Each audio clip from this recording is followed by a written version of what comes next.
Hola amigos de Contexto, otra vez con ustedes Mónica Gutiérrez Fiallo y Julio Ortega Tous, hoy con el economista Luis Manuel Piantini, quien ha ocupado importantes posiciones tanto en el país como internacionalmente. Bienvenido, Luis Manuel. Muy buenos días, Mónica y Julio. Ya iba a decir Julio. Sí, uno está leyendo en inglés y entonces viene. O sea, sí, bueno, hoy queremos tener un programa picadito, un poco comentar la situación internacional, un poco la situación nacional, por eso un poco local. Este último informe que salió, el gobernador del Banco Central, anunciando, bueno, que se pretende mantener el crecimiento económico durante este año y que se esperan un desempeño bastante bueno. Vamos a hablar también un poco sobre deuda, cómo manejar esta deuda. También nos preocupan esta emisión de 2.500 millones de dólares puestas a circular recientemente en el mes de enero, lo que agota una parte importante del presupuesto del 2020. Y también, ¿por qué no hablar un poco de tecnología y medios productivos y de globalización versus nacionalismos? Que, bueno, la globalización se dice que es imparable, sin embargo, el nacionalismo, los tres imperios más fuertes del mundo, Estados Unidos, China y Rusia, hoy en día se declaran nacionalistas. ¿Qué hacer ante esto? Don Luis Manuel, vamos a hablar un poquito, Julio, sobre el desempeño económico regularmente en el país, y tú lo sabes mejor que yo, que tuviste tanto tiempo en planificación, el Banco Central, el ciclo electoral afecta la inversión, la confianza, la gente, los inversores a veces se guardan algunas de sus inversiones para ver qué va a pasar después. Y más en esta ocasión que ahora en vez de 2 candidatos fuertes hay 3. Y realmente planea cierta incógnita. Dice nuestro querido amigo Héctor Valdés Alviso que la economía va a ir igual, que va a ir bien, que va a tener una proyección del potencial de desarrollo más o menos en torno a un 5% en este año. Y es la misma proyección que hace el Fondo Monetario y los organismos multilaterales. Tú que tienes tanta experiencia en esto, ¿qué te parece? Bueno, antes que nada, me faltó saludar al pueblo dominicano y mandarle la bendición del Señor también para todos nosotros, ¿no? Bueno, te voy a decir, Julio, la situación de ahora con relación a las elecciones y el comportamiento de la población y de los inversores es muy diferente a aquella que uno vivió por los años 70 y años 80, cuando el doctor Balaguer... En los 90. En los 90, sí, bueno, pero los 90 era más por crisis también. Sí. El doctor Balaguer le metía miedo a los inversionistas con Juan Bosch, que si Juan Bosch, como Juan Bosch participaba y Peña Gómez en las elecciones, pues había una tendencia de los inversionistas a esperar los resultados. Yo creo que eso ha cambiado, porque ya no estamos en la Guerra Fría. Ya la lucha que está teniendo China, Rusia y los Estados Unidos a escala global no es una lucha encarnizada ideológica como lo era antes.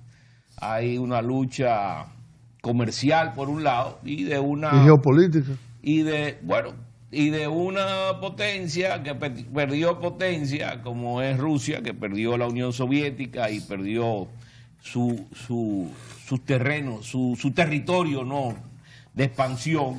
Ahora quiere volver otra vez a conquistarlo, ¿no? Y tiene una política más asertiva en el exterior. Sí. Pero ya no hay ese miedo al comunismo, que viene el comunismo, que te van a quitar la tierra, ¿no? Por algunas excepciones de leyes que aparecen por ahí de una gente que está fuera de la época, que inventan cosas, tú sabes, que uno no entiende en este país, porque le está yendo muy bien al país. ¿Cómo tú introduces una ley que va a poner a la gente a pensar? ¿Y cuál es esa ley, Luis Manuel? La perimetral. La de desgraciadamente, pero no hablemos de eso ahora. Bueno, tendremos que hablar entonces más adelante. Vamos a tener que hablar, sí, bueno, si comienzan otra vez los aprestos a su sometimiento de nuevo. Pero bueno, creo que... Pero fue aprobada en primera lectura. Sí, Son dos lecturas, creo. Porque creo son abrir vistas públicas y eso. que se cayó. ¿Cayó? Por la... Sí. Por la legislatura. La legislatura. Sí, Ya. tiene que ser sometida de nuevo. Creo que pasaron varias legislaciones. Periodo del periodo congresional, creo que hace más de un ¿no? año, para poder someterla. sometió. Bueno, entonces, ¿qué pasa? Aquí, como dice el gobernador Héctor Valdés Albizu, no hay elementos. Nosotros lo hemos planteado anteriormente ya. Aquí no hay elementos que puedan crearte incertidumbre para que el proceso electoral pueda afectar la economía. El año pasado se dio una situación un poco más complicada, que podría afectar el sistema político, que era lo de la Constitución. Sí, Ahí sí hubo una situación decir, donde la gente dijo, espérate, yo no sé lo que va a pasar aquí, y si viene un periodo de inestabilidad y se quiera perpetuarse la gente en los gobiernos, bueno. Pero bueno, eso ya pasó. Yo creo que ahora hay elecciones libres, esperamos todos, ¿no? Que así como se comporta la ciudadanía depositando su voto, se comportaría la Junta Central Electoral para preservar ese voto. No, porque ya los partidos, lo que tiene la Junta es que ejercer su autoridad y someter a quien debe someter si hay un elemento que quiera desvirtuar los posibles resultados expresados por la ciudadanía en las urnas. Yo creo que sí, que la economía va a seguir su tendencia de crecimiento, o sea, creo que el turismo... Hoy salió una información sobre el turismo preocupante, de que se perdieron 120 millones de dólares y que... Más. Bueno, fue lo que yo leí. Bueno, lo que pasa es que lo compensa el ingreso de los dominicanos ausentes, pero si fuera por turismo extranjero... el turismo solo, el turismo solo fuera 400 y pico de mil dólares. Entonces es una situación preocupante, porque las proyecciones son que la recuperación comience en el segundo semestre del 2020. Tal vez, yo vi una información que dio Fran Rainieri, posiblemente por tú sabes que para esta temporada de invierno ya se hacían las reservaciones previas con 6 meses de anticipación. Eso es común en los países desarrollados. Nosotros somos los que inventamos viajes. De un día para otro. ¡Móntate la maleta, rápido! Pero bueno, y el gobernador habla también del elemento de perturbación que podría haber en el mercado cambiario, lo que creo que no va a ser. No creo que haya ningún elemento que... Hay gente que sí, que quiere aprovecharse de situaciones, pero el Banco Central está bastante acorazado, con 8 mil millones de dólares en reservas, más lo que va a ingresar de los bonos, ¿no? Que podría ser utilizado, 2.500 que va a ingresar o ingresaron de los bonos, que eso es dinero del gobierno, o sea... Sí, porque ellos le dan peso. Estaba le dan estipulado, peso, o sea, que también son dinero que circulan en la que fue uno de los elementos que provocó la crisis del año 2003. ¿Cuánto estaba estipulado en el presupuesto de deuda total para este 2020? En el presupuesto eran como hay algunas millones. confusiones que se han estado circulando de que como que se excedió la cantidad de bonos globales que se autorizó en la ley de presupuesto. Pero el presupuesto autoriza centavos más, centavos menos, 4.600 millones de dólares. 4.600. O sea, todavía y quedan estipula 2.000. bonos locales, multilaterales, y donde dice bonos globales dice 2.000 millones. Pero tiene un acápite esa provisión del presupuesto, que el presidente de la República puede cambiar el tipo de bono, el tipo de financiamiento. Es decir, que puede en este caso subir los 2.500. Ahí hay como una cláusula de, de flexibilidad. De manejo, pero no entendí bien. Entonces, esos 500 millones se cambiaron a bonos.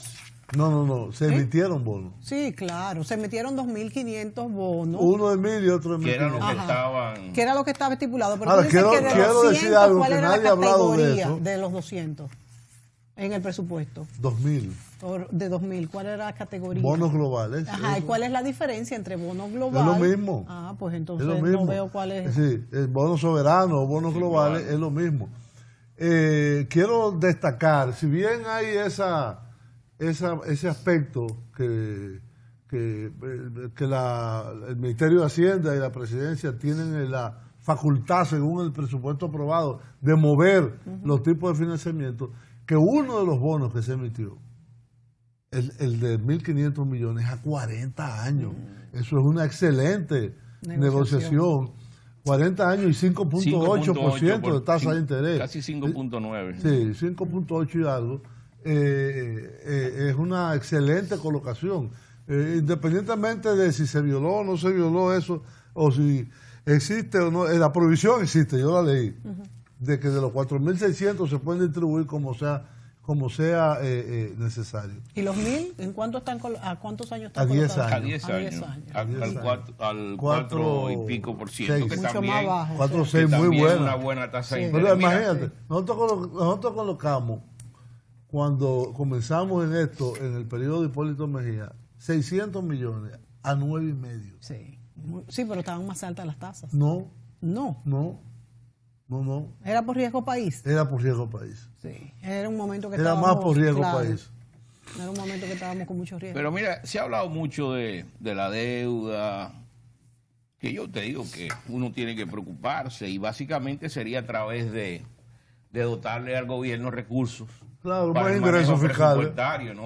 Más ingresos fiscales. Y que el gobierno mejore la colocación de los recursos de la ciudadanía. La transparencia del gasto. La transparencia del gasto y la eliminación de instituciones que totalmente aquí no hay de acuerdo. sentido de que haya el Ministerio de la Juventud y Ministerio de Pero la ni Mujer, siquiera eso. un Ministerio de Ni la siquiera Familia, eso. Claro, que es lo claro. que está en crisis ahora, Lógico. ¿no? Tú tienes Ahora, pro que se comunidad. encarga de De acuerdo, todo, ¿no? claro. De una manera global. Sí. Pero si podemos a comenzar a dividir, ahorita vamos a crear ministerio De todo. hasta para la tortuga marina, vamos a crear ministerio. Debería. Sí. Julio lo va a crear. Sí. Tú ves que es que depende del criterio. Ese es el Prefiero el de la tortuga que el de la juventud. Qué bárbara. Bueno, pues, pero no, o sea, así hay muchísimas organizaciones en la parte social del gobierno, instituciones, que se sobreponen. Se solapan una con otra. Y ahí se puede ahorrar Que muchísimo dinero. No hay que tener... En la parte social es lo peor. Además, se ha duplicado la cantidad de empleomanía, de 300.000 a 600.000. Y también el Porque porcentaje de aquí por hay corrupción. partidos que piensan que sosteniendo su empleomanía con los puestos del gobierno, bueno, pues están perpetúan el asegurados poder. durante mucho tiempo.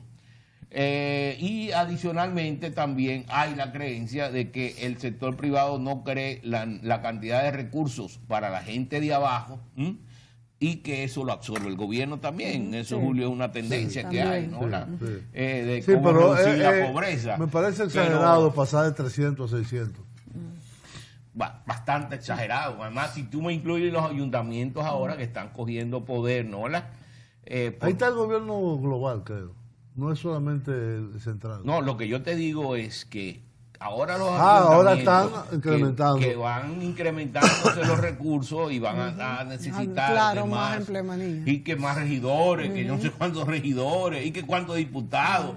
Eso hay igual que en Chile, que están haciendo, recortando, La población dijo, está bueno ya para los políticos, ya está bueno, el pastel de los políticos está bueno. Vamos ahora a repartirlo entre nosotros. Claro. Entonces, vamos a reducir la cantidad de estos políticos que hay, de diputados en el Congreso, que ganan mucha plata, y vamos a repartirlo aquí en la ciudadanía también.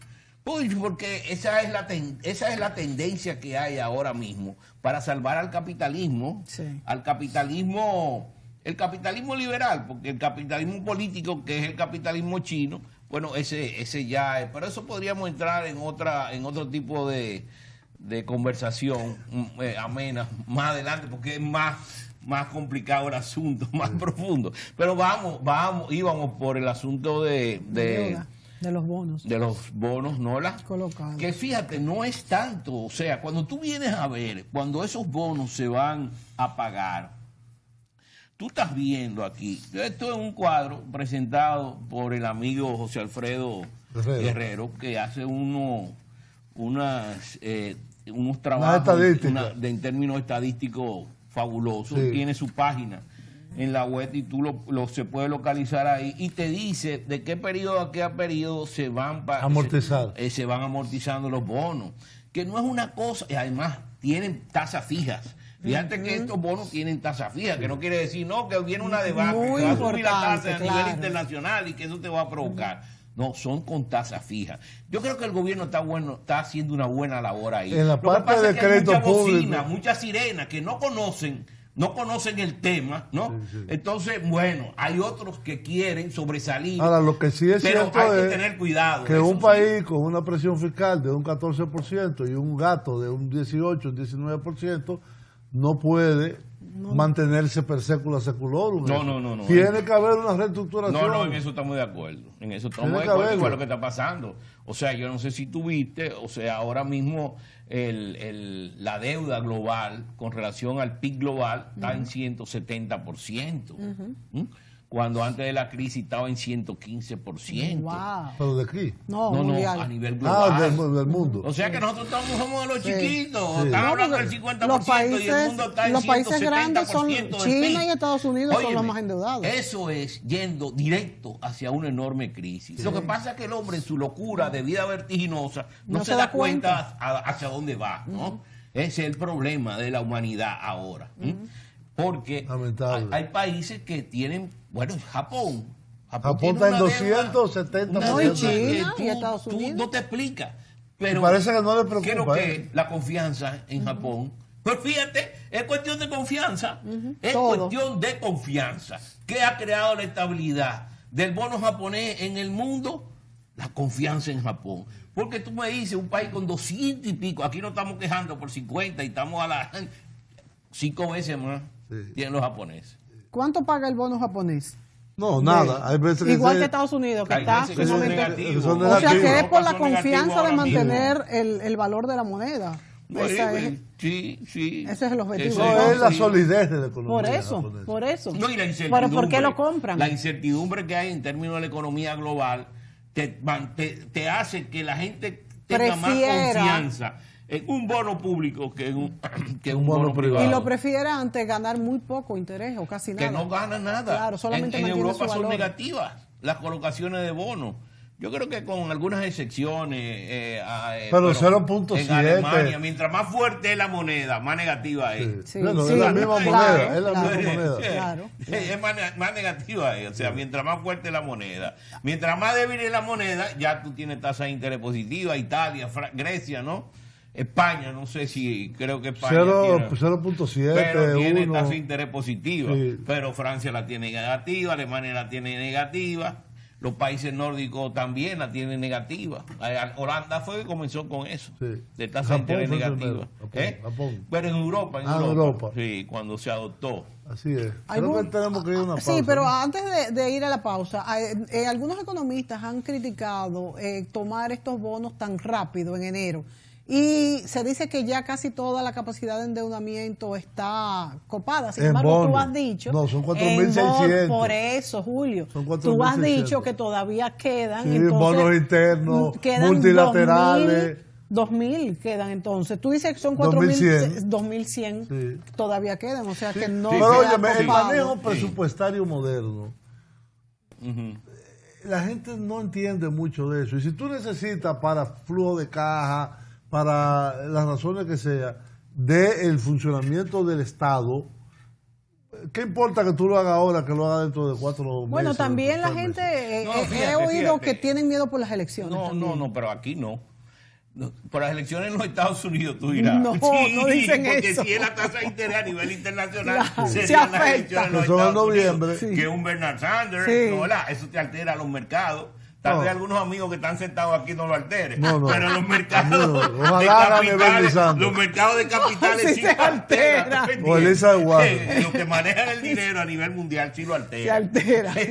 No sí, altera sí lo nada. altera, lo altera. No. Sí, porque Se han vienen hecho con una estudios idea que sí, que se esos alteran, capitales no están de Falso, acuerdo. falso. Aunque nosotros podríamos estar de acuerdo en algunas cosas Exacto. de ellos. Yo estoy de Sí, acuerdo en algunas cosas de claro. ellos. Pero esos capitales no están de acuerdo, ¿tú entiendes? Entonces eso puede alterar la tasa de interés a nivel internacional de los bonos. Y por eso tal vez el gobierno se ha adelantado también. El otro elemento es con relación a los bonos internos, que es algo que no se habla mucho, Julio.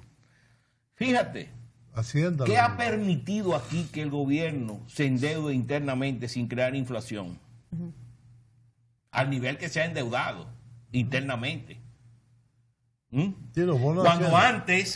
antes se financiaban No, internamente antes a través del banco de es que hay un del mercado de Banco capitales Reserva, ya. a través del Banco de Reserva y a través del Banco Central emitiendo dinero inorgánico, como le llamábamos, claro. ¿no? ¿Verdad? Y eso te afectaba la oferta de dinero en el mercado y te aumentaba los precios y la inflación. ¿Qué pasa ahora, Julio? El mercado de capitales que es muy fuerte ahora mismo. ¿Y por qué es fuerte el mercado de capitales? Tú y yo incursionamos en eso hace tiempo, con relación a los fondos de pensiones privadas. Los fondos de pensiones privadas han succionado recursos. Bueno, eso es parte del mercado. Han succionado recursos Más de 600,000. obligatorios. Más del 15% del Producto Interno Bruto de la población. Lo malo es que no dan pensiones. Del sector Eso privado. es lo único Pero malo. espérate, es el concepto del manejo de eso. Le expropian a los trabajadores. El gobierno se ha financiado de esos fondos que hubieran ido al mercado a comprar bienes, Sí. y esto es lo que está financiando la compra Un de ahorro bienes forzado. públicos, Sí, ¿no? sí. Sin crear Sí, nueva es verdad. demanda como era antes con Es el verdad. dinero inorgánico y como era antes con el crédito del Banco de Reserva. Sí, es verdad, es cierto. Entonces, fíjate, No, 600,000 millones de óyeme, pesos. eso le ha evitado una crisis a este país. Es cierto, ¿eh? Yo no lo había visto Eso desde hay ese que, punto de vista. eso hay que debérselo a los trabajadores y a la gente que ha estado aportando, porque todo se ha ido a las arcas del Estado, del Involuntariamente. Sí, Estado. es verdad. Esa economía. Es verdad. Cuéntame. Nos Tienes vamos a razón. la pausa, señores. Volvemos en el próximo segmento.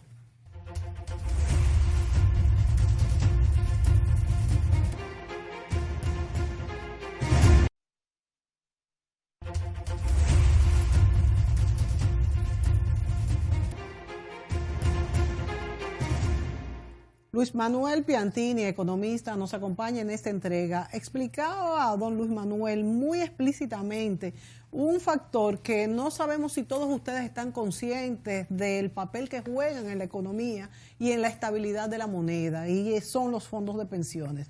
Luis Manuel, vamos a explicar cómo esto baja la presión al mismo valor de la moneda y cómo el gobierno puede disponer de estos fondos que indirectamente son vamos a decir, una entrada para el gobierno dominicano.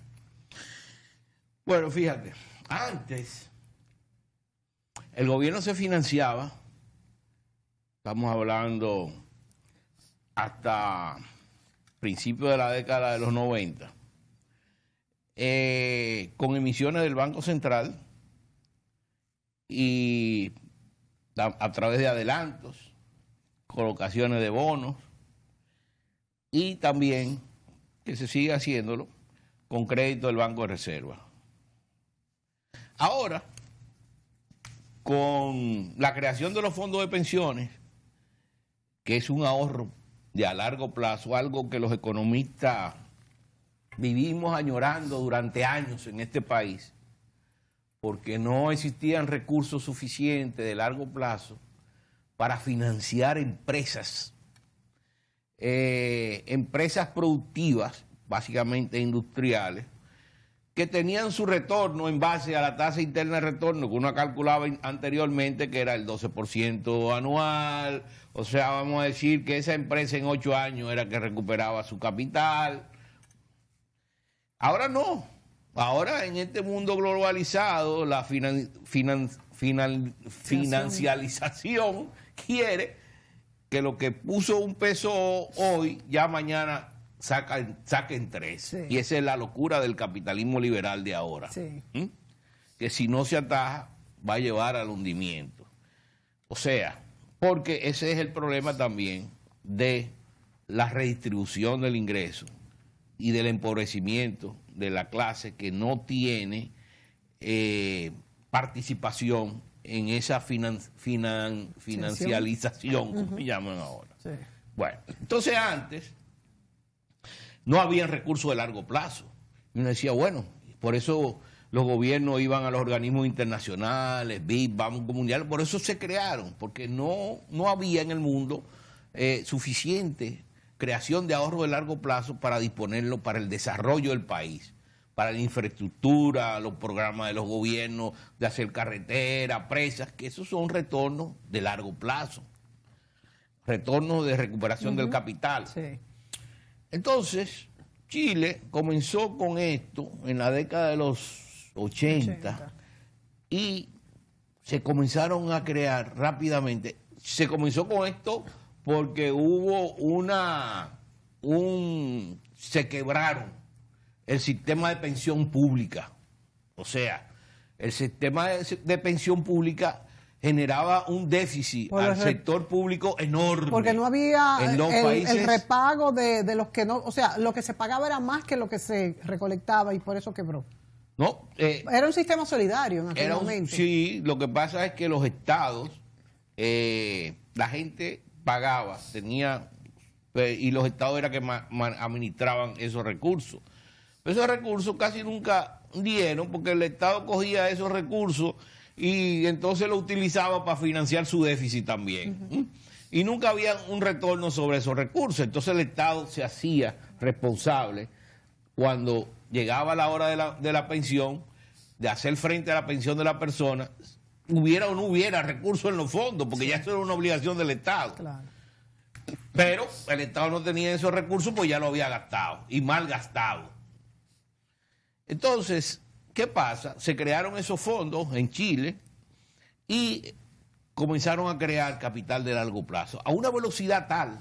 Paréntesis, sin que perdamos la idea, aunque en Chile el retorno para los trabajadores ha sido demasiado bajo y por eso muchísimos problemas han tenido. Te digo que pero seguimos con esta explicación interesantísima. Y comenzaron a generar recursos a una velocidad tal que en Chile no había capacidad para absorber la cantidad de ahorro que se generaba. Y entonces se cambió la ley para permitir que parte de esos fondos fueran invertidos en el exterior. Así fueron recursos de estos invertidos en compañías eléctricas alrededor en América Latina, en Argentina, en Perú. Cosa que nosotros no tenemos, porque nuestros ahorros tienen que ser invertidos en lo que tú dices, local. Los fondos estos parece que el rendimiento no es suficiente para absorber la carga que representa la pensión cuando ésta tiene que ser efectiva. Y eso ha generado problemas serios en Chile, porque el trabajador lo que está recibiendo es un 40%, se están quejando, uno de los grandes problemas ahora que hubo en Chile, ese fue uno de los temas, el tema básico, ese y los hospitales públicos, y la educación, esos tres fueron los elementos básicos de la problemática que hubo en Chile, de la crisis institucional en Chile. Entonces nosotros tenemos que evitar que eso suceda aquí, porque aquí están utilizando esos recursos, no para lo que uno pensó que originalmente se iban a utilizar, para ofrecérselo a empresas a baja tasa, a tasas de interés accesibles. Pero ahora, si tú vas al concepto de que esos tienen que ser rendimientos que reditúen al pensionado, tú tampoco puedes colocar esos bonos a unas tasas de interés que sean tan bajas que no sean la tasa de descuento que tú necesitas para resarcir al pensionado a la hora de de su pensión. ¿En qué se están invirtiendo específicamente estos fondos? Entonces, déjame terminar el punto aquí. Entonces, por eso es que estos fondos deben de ser utilizados en inversiones que generen rendimientos, 15, 20%, que puede hacerlo. Hoy se está hablando de la planta de Catalina, ¿no? Que recuperan el capital de que en 1 año, 2 años. Bueno, ¿por qué esos fondos no se van ahí? ¿Por qué los fondos de los trabajadores no se van ahí? Y este país comienza a crear un capitalismo popular, como se le llama ahora. Claro. People capitalism. Que hay algunos autores que ya lo están identificando de esa forma, ¿no? De darle participación a los obreros y a la clase de abajo realmente en lo que genera rendimiento en los Estados Unidos y que está creando el problema de la redistribución. Entonces eso es lo que está creando el problema de la redistribución. Entonces vamos a meter a los obreros que están creando fondos para ser invertidos en ese tipo de inversión. En vez de venir una empresa extranjera y venderle esto, como dicen. Y entonces ya ellos comienzan a ser parte del sistema también, ¿tú me entiendes? No se sienten aislados, están recibiendo recursos, se mejora la educación, se mejora la salud pública, que aquí tenemos que pensar en un término de salud pública como el que existe en Taiwán o el que existe en Canadá, que es eso podríamos entrarlo después en un tema de ahora, claro. Pero bueno, sí, hay que pensar en cómo debemos enfrentar el problema de la salud aquí también.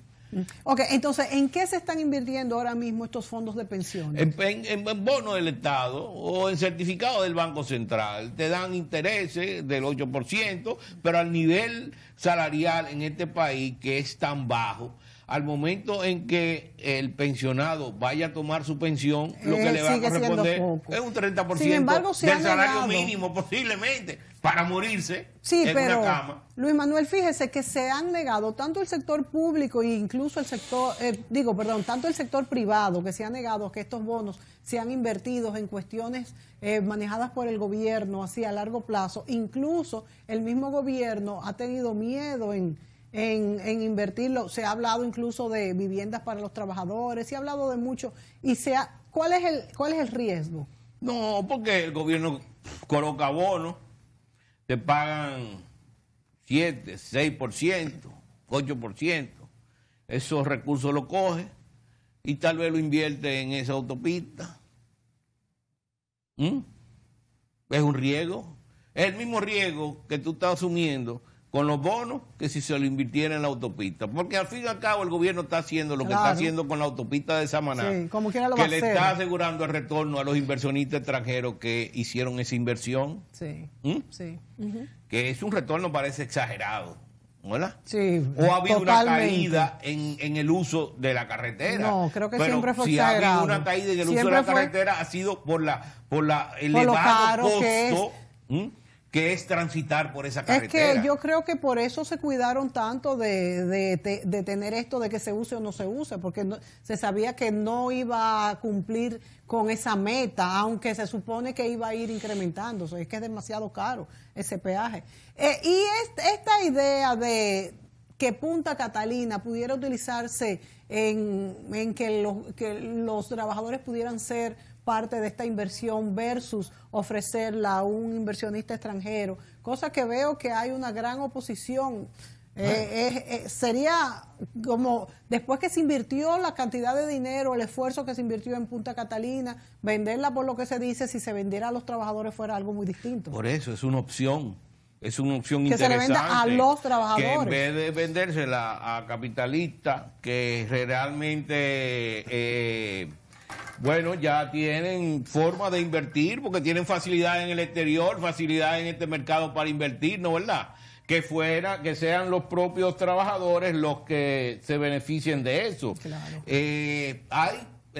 Yo vi una declaración del Partido Revolucionario Moderno de que ellos no están de acuerdo con que eso se venda. Yo creo que si se le propone una opción de que los fondos que se utilizan para los fondos de las pensiones se puedan utilizar en ese tipo de actividad económica y mejorar con eso la rentabilidad de las pensiones, que es uno de nuestros grandes problemas ahora mismo. Y además, ya los obreros, ya eso es parte. Además, te voy a decir, tú tienes que también, o sea, que no sean las AFP que lo que administren eso. Porque eso lo que mismo iba yo a preguntar ahora. Que entonces, ¿a través de quién se haría esto? O sea, yo creo que ahí tiene que haber un manejo de ver la forma de cómo los trabajadores pueden ir ellos mismos, ¿no? Manejando su propio fondo. Pero existe una ley ya ahora a través de la AFP. Mira lo que pasa en Playa Grande,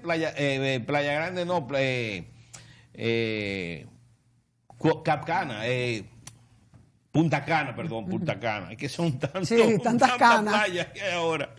Punta Cana. Los recursos originales que dieron principio a Punta Cana fueron de los obreros americanos, buscando inversiones ya fuera de los Estados Unidos. O sea, el exceso de recursos que tenían era tan grande que estaban buscando inversiones fuera de los Estados Unidos. Claro. Entonces, nada, yo creo que hay que socializar este capitalismo. Y estamos en un gobierno que es un partido de la Liberación Dominicana, o sea, que él puede dejar ese logro dentro del sistema del capitalismo dominicano, de esta economía de mercado, que sea más social. Pero tendríamos que cambiar las leyes de la AFP, que ya eso significaría una dificultad, o quizás alargar este proceso para que pudieran comprar estos bonos los fondos de los trabajadores. Bueno, que haya una parte de esos recursos que se están colectando que vayan a estos fondos, y esos porque fondos, si no lo van a soltar tan rápidamente. Estos fondos se van nutriendo de esa porción, y así tú vas diversificando la cartera, no estoy diciendo que se eliminen esas cosas,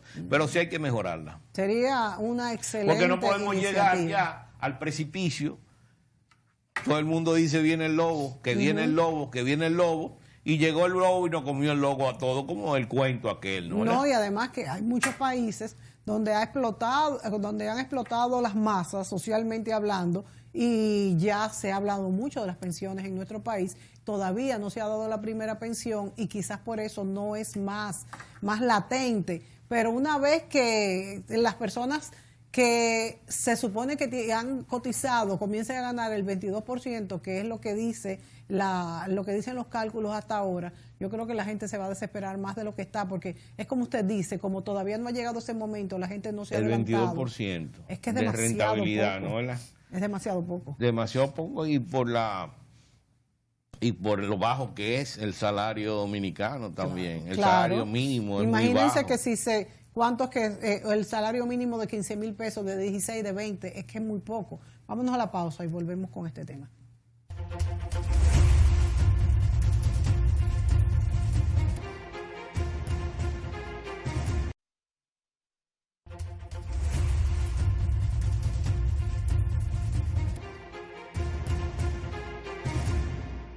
Señores, en este programa hemos tocado un punto muy importante que no podemos dejar pasar por alto y tenemos que recalcar y volver. Y yo creo que estamos en un momento, vamos a decir, preciso para hacer este tipo de cambios. Luis Manuel Piantini ha expresado la posibilidad y las grandes ventajas que tendría invertir los ahorros de las pensiones de los trabajadores en lo que es Punta Catalina. Cuando nos hablan de vender Punta Catalina, todos nos ponemos así. Porque lo que se ha transparentado, lo que se ha colado, lo que nos han dicho, es venderlo por un precio que encontramos ínfimo, después de todo el sacrificio que ha significado esto y todos los escándalos de corrupción que ha habido a su alrededor. Vender esto a una compañía extranjera por un monto que lo recuperaría muy rápido, que es lo que hemos visto, una cuestión que tiene incluso una deuda atrás todavía de lo que Odebrecht se está dimitiendo en la Corte Internacional, pero ya dárselo a los trabajadores es una idea que a mí la verdad que me ha interesado. ¿Cuáles serían vamos a explicarle un poco mejor qué ventajas tendríamos y cómo podría hacerse en este marco actual que vivimos? Ahora estamos también próximos a unas elecciones, es algo que muchos han dicho incluso que se quiere sancochar, porque incluso hasta se ha hablado hasta de prebendas que pudieran darse en esto, unos u otros, porque es una venta de mucho dinero. ¿Cómo pudiera hacerse esto? Mira, el problema es que a los trabajadores lo utilizan dádivas, pero en el momento en que hay que romper la nuez del capitalismo y popularizarlo, hasta la izquierda se aleja de esas posiciones porque puede ser que tengan intereses. Bueno, este es un gobierno de liberación nacional, ¿no? O sea, podría ser que comience esa tarea de que los trabajadores aquí, porque en los Estados Unidos lo tienen y es el capitalismo, el país capitalista del mundo, ¿no? Y quizás por eso sigue siendo capitalismo. Se fortaleció él, ¿no? Entonces en República Dominicana ese capitalismo social puede comenzar a surgir. ¿Qué es lo que pasa? Punta Catalina va a ser una empresa de generación de electricidad. Aquí las empresas de generación de electricidad no tienen pérdida. No, son las que mejor colocan bonos de pago y todo. por parte del gobierno o por parte de las distribuidoras, ¿no? Entonces, ¿qué pasa? Aquí las que pierden son las distribuidoras, pero las generadoras nunca pierden. Entonces, eso es un filete. Y son los bonos más cotizados. Un filete. Es un filete porque tiene contratos amarrados ya con la distribuidora, que son las que le van a comprar la energía, toda la energía que produzca. Entonces, el que se coma eso, se está comiendo el filete. Por eso es que tú ves que... Incluso, Luis Manuel, oí en algunos comentarios que en los contratos de las empresas a las que se le venda a Punta Catalina, está estipulado que se le tiene que pagar incluso se use o no la energía, o si el carbón tiene problemas, o haya incluso vedas de no utilizar carbón. O sea, llega hasta ahí la seguridad de esta inversión. Sí, porque... Que dicho sea de paso... Eso no es eso existe en algunos contratos de otras empresas que estaban a pagar a las empresas y el gobierno le pagaba por energía no... Carísima, por cierto. No suplida, pero comprometida, sí. ¿No? Porque la empresa existía y estaba ahí y tenía costo por estar ahí también, aunque no supliera la energía. Entonces eso había que pagarlo. Bueno, de todas formas, las generadoras son las que mayor rentabilidad tienen aquí en el mercado eléctrico y tal vez en el mercado industrial. Tal vez en el mercado industrial. Sí, entonces, ve acá, un proyecto de esta envergadura, el gobierno no tiene otro. Oye, vamos a dejar algo que inicie la participación no de los obreros, porque cuando yo hablo de fondo de pensiones, uno se habla aquí de los obreros, pero aquí estamos todos ahí. Estamos todos. ¿No?